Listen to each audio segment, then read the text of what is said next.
अब बात करते हैं इल्तुतमिश के उत्तराधिकारियों पर। इल्तुतमिश ने अपने पुत्रों के अयोग्य होने के कारण अपनी लड़की रजिया सुल्तान को शासक घोषित किया, किंतु उसके स्त्री होने के कारण तुर्क सरदारों ने इल्तुतमिश की मृत्यु के पश्चात उसके बड़े लड़के रुकनुद्दीन फिरोज शाह को शासक घोषित किया। इसका शासनकाल कुछ महीने ही रहा। यह अयोग्य और विलासी था। वह शासक बनते ही भोगविलास में डूब गया। वह अनुचित संसाधनों पर धन नष्ट करने लगा। लेनपूल ने लिखा है, एक रुकनुद्दीन फिरोज शाह एक सुंदर, दयालु, उदार हृदय, अय्याश, मूर्ख नौजवान था। यह बुरी आदतों पर धन उड़ाता था।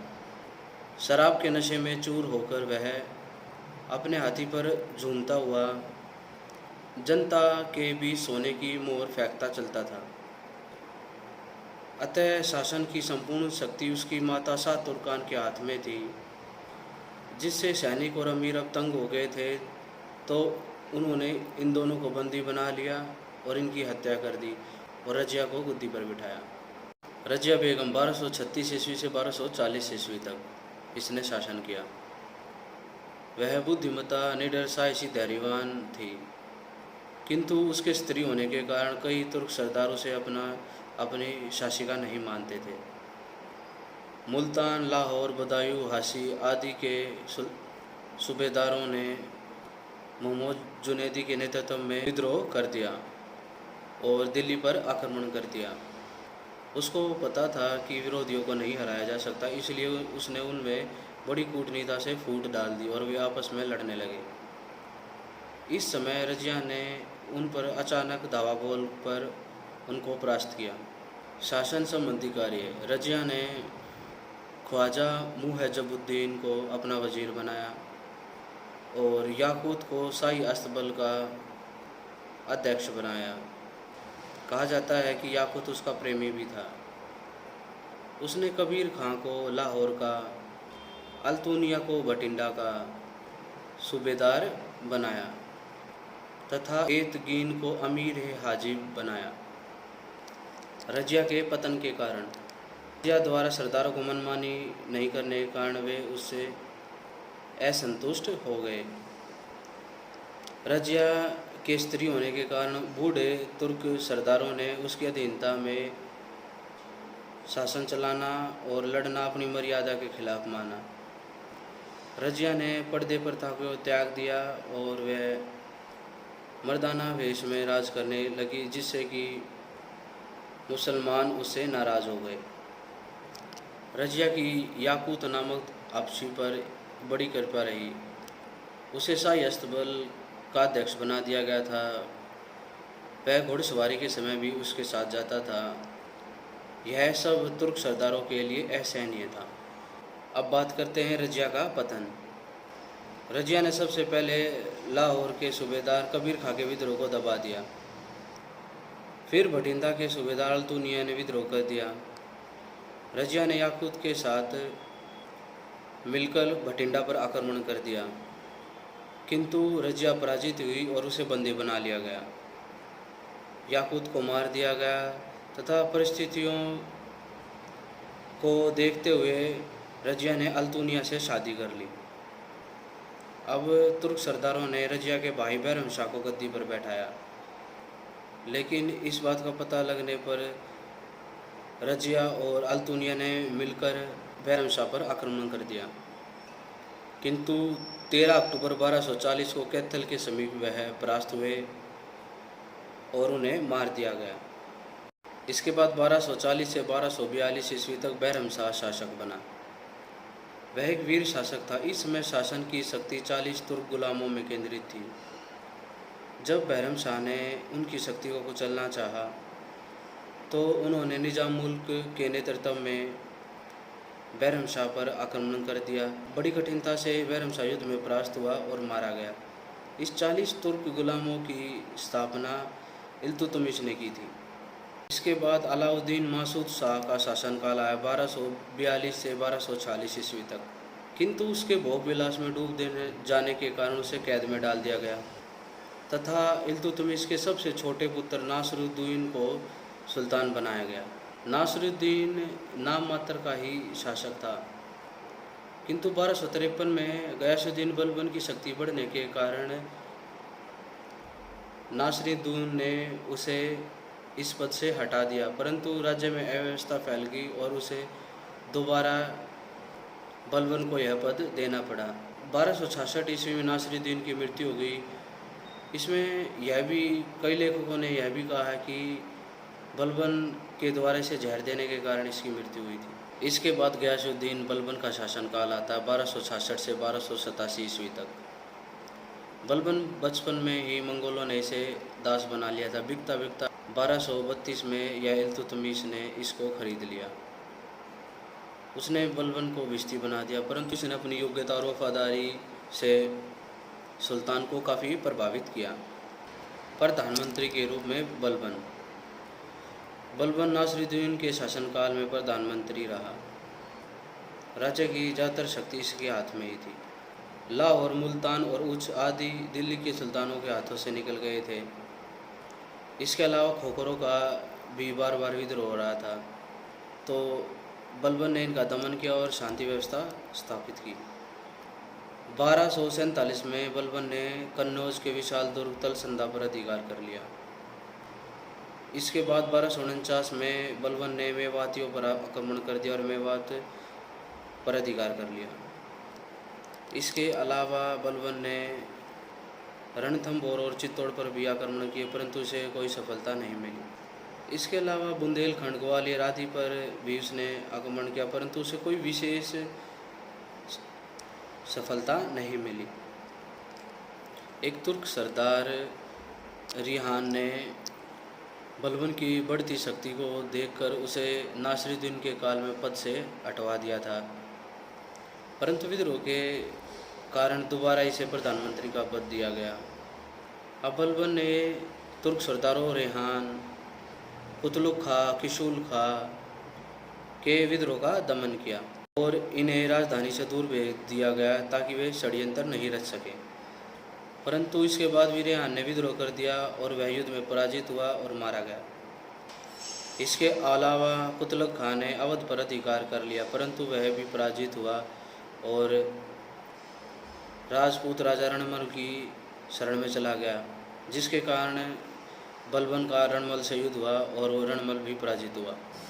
अब फिर से किशलुखा षड्यंत्र रचने लगा था, इसको भी बलबन ने पराजित किया। अब बात करते हैं बलबन शासक के रूप में 1266 से 1287 ईस्वी तक।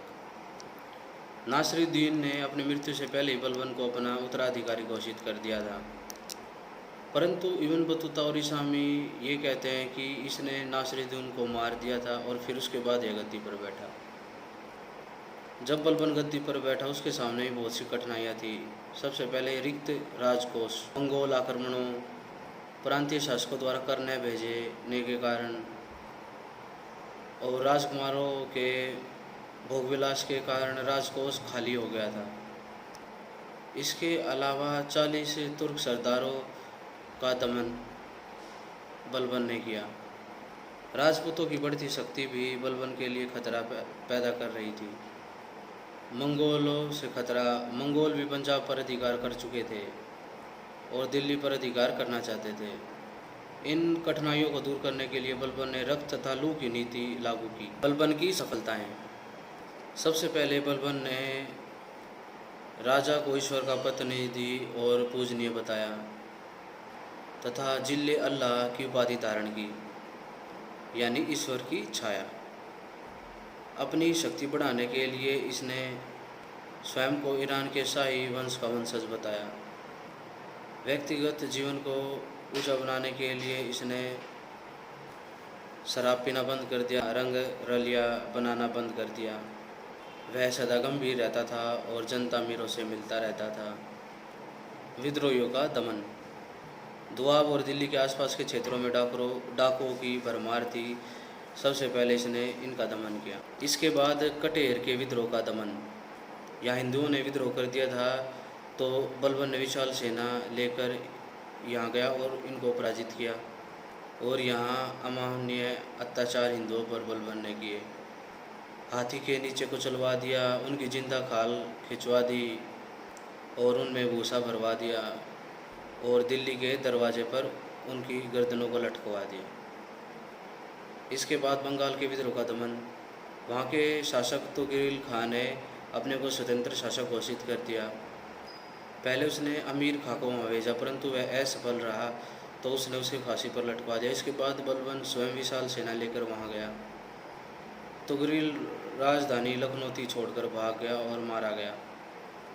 बलबन ने लखनौती के बाजार में 2 किलोमीटर तक सूलियाँ टंगवा दी और उन पर तुगरिल के समर्थकों और उनके रिश्तेदारों आदि को कीलों से ठोका गया।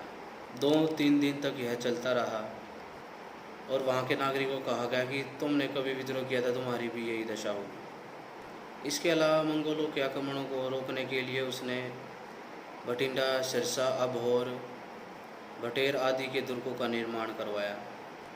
उसने उत्तर पश्चिमी सीमा की रक्षा कार्य अपने योग्य सेनापतियों को सौंपा, परंतु मंगोलों ने इन्हें हरा दिया। उसने अपने पुत्र मोहम्मद खां को और बुगरा खां को मुल्तान और समाना का प्रांत सौंपे। 1279 ईस्वी में बलबन ने मंगोलों को बुरी तरह पराजित किया। 1285 ईस्वी में मंगोलों ने तैमूर खां के नेतृत्व में आक्रमण किया। इसके पुत्र मोहम्मद ने इन्हें परास्त किया, परंतु वह भी मारा गया। इससे बलबन को काफ़ी गहरा सदमा पहुंचा और वह भी कुछ समय के बाद उसकी मृत्यु हो गई। इसके अलावा बलबन ने 40 तुर्क दल का दमन किया और इनको धीरे धीरे एक एक करके मारने लग गया और इसका अंत कर दिया।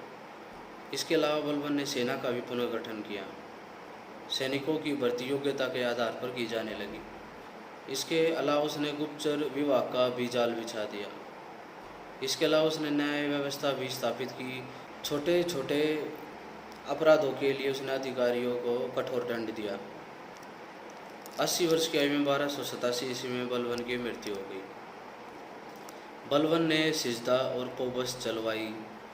इसने नवरोज उत्सव प्रारंभ करवाया आदि। अब बलबन के उत्तराधिकारी 1287 से 1290 ईस्वी तक। बलबन ने मोहम्मद के पुत्र के खुसरो खां को अपना उत्तराधिकारी बनाया था, किंतु तुर्क सरदारों ने बुगरा खां के पुत्र कैकुकाबाद को शासक बनाया और गद्दी पर बैठाया। कैकुकाबाद का पालन पोषण कठोर अनुशासन में हुआ था, अतः वह शासक बनते ही भोगविलास में डूब गया और राज्यों के कार्यों से विमुख हो गया। शासन की शक्ति अब निजामुद्दीन के हाथों में आ गई थी। इसने कैकुकाबाद की हत्या का षड्यंत्र रचा, परंतु यह खबर फैल गई जिससे कि दिल्ली दरबार में 2 दल बन गए।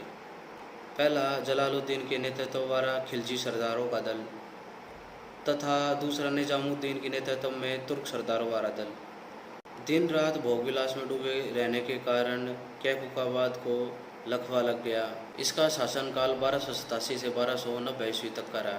इसके बाद इसके पुत्र शमसुद्दीन कैमूर्स को शासक बनाया गया, किंतु जलालुद्दीन ने उसे अपने प्रभाव में ले लिया। इसी जलालुद्दीन ने उसके पिता कैकुकाबाद की हत्या करके उसके शव को गंगा में फिकवा दिया था। कैमूर्स का संरक्षक बनकर उसे बंदी बना लिया और 13 जून 1290 को स्वयं शासक बन गया। इस्लाम वंश की स्थापना जिस शान से हुई थी, उसका पतन भी उतने ही अपमानजनक तरीके से हुआ आदि।